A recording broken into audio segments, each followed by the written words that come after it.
1,89 million, c'est le nombre de personnes qui ont regardé le premier épisode de la saison 3 de Qui veut être mon associé sur M6. C'est des centaines de milliers d'euros levés pour les startups françaises, c'est la première apparition de ce genre sur une des chaînes en France il y a 3 ans, et pourtant c'est un concept qui existe depuis plus de 20 ans dans le monde anglo-saxon, et qui cartonne. Son adaptation en France a donc pris un temps considérable, et c'est fait de façon on peut dire assez édulcorée. On va donc tenter de comprendre ensemble pourquoi et comment QVMA a réussi à faire son petit trou en France. Comment la production a travaillé pour rendre le format acceptable au marché français. On va essayer de décrypter les recettes de fabrication et les mécanismes de réalisation de cette émission. Bref, vous l'aurez compris, vous allez plonger avec moi au cœur du phénomène Qui veut être mon associé.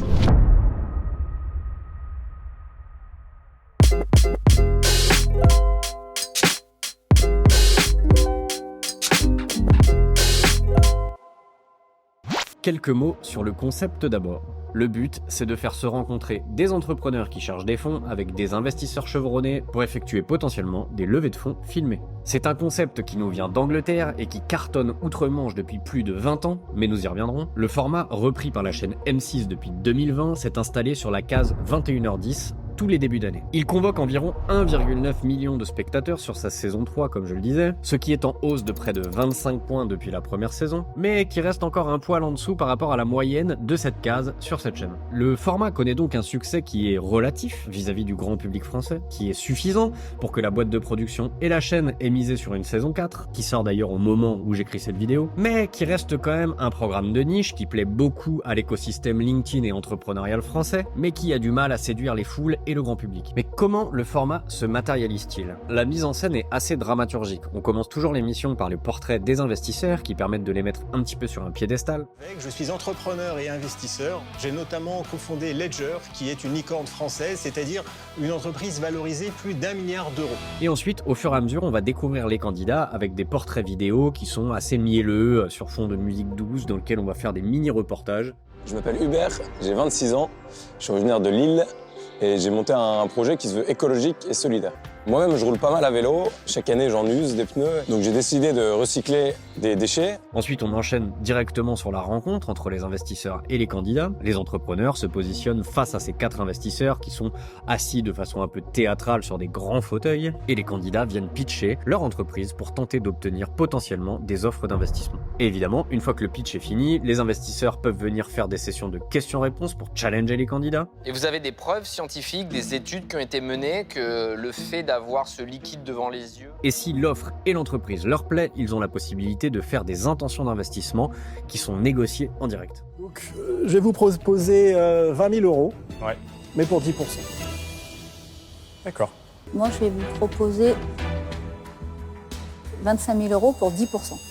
La réalisation du format est assez classique dans des codes de télévision. On retrouve un joli mouvement de grue qui permet de donner de l'ampleur sur tous les déplacements. La réalisation multicaméra est assez rythmée et permet avec des gros plans, voire des très gros plans, de donner une belle tension au format. Je trouve que c'est un format qui fonctionne bien dans sa mécanique de réalisation et surtout dans sa mécanique conceptuelle qui a été éprouvée depuis, comme je le disais, une bonne vingtaine d'années à l'échelle mondiale. Mais ce qui m'intéresse particulièrement, c'est de comprendre comment les codes de réalisation et de décor ont été adaptés pour faire en sorte que le format puisse être accepté par le marché français 20 ans après avoir conquis le monde anglo-saxon. Et croyez-moi, les évolutions sont nombreuses. Quand on analyse le format originel anglais et le format français, c'est un peu comme jouer aux 7 différences. Parce que, comme je le disais, les premiers à l'avoir fait, ce sont nos collègues outre-Manche. Le format là-bas, il s'appelle Dragon Den.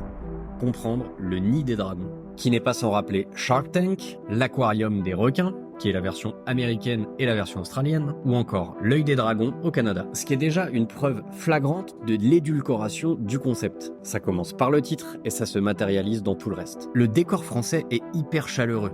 Il est complètement suréclairé, il est ponctué de plantes vertes et autres éléments de décor super chaleureux, le parquet est brillant, tout ça scintille, bref, c'est vraiment un décor et une direction artistique qui cherchent à générer un sentiment de feel good. La version anglaise, à contrario, est elle créée pour amener de la tension.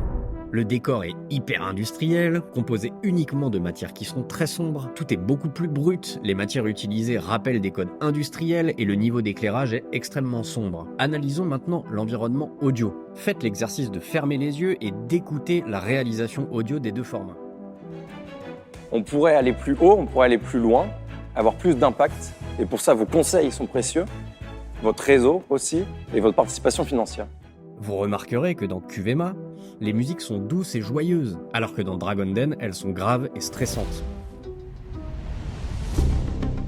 The brothers reveal a solid social media setup to recent TikTok convert.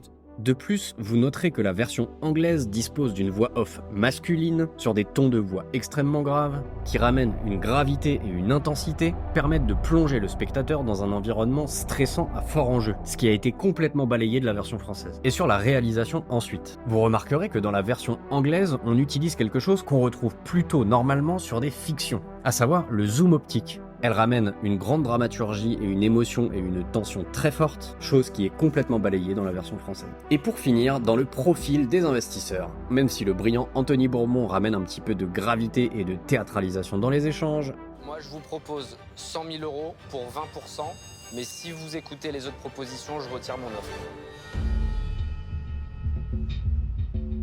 Donc soit vous les acceptez tout de suite, soit vous perdrez mon offre. Soit on veut aller vite, soit on veut réfléchir, mais l'action mène à la stratégie et pas l'inverse.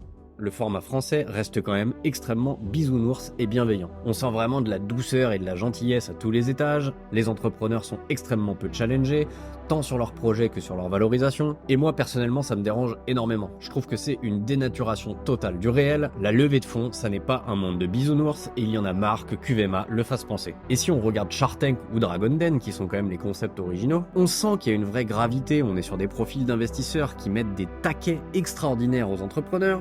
That is the most ridiculous business idea I've ever heard. Oh, I disagree.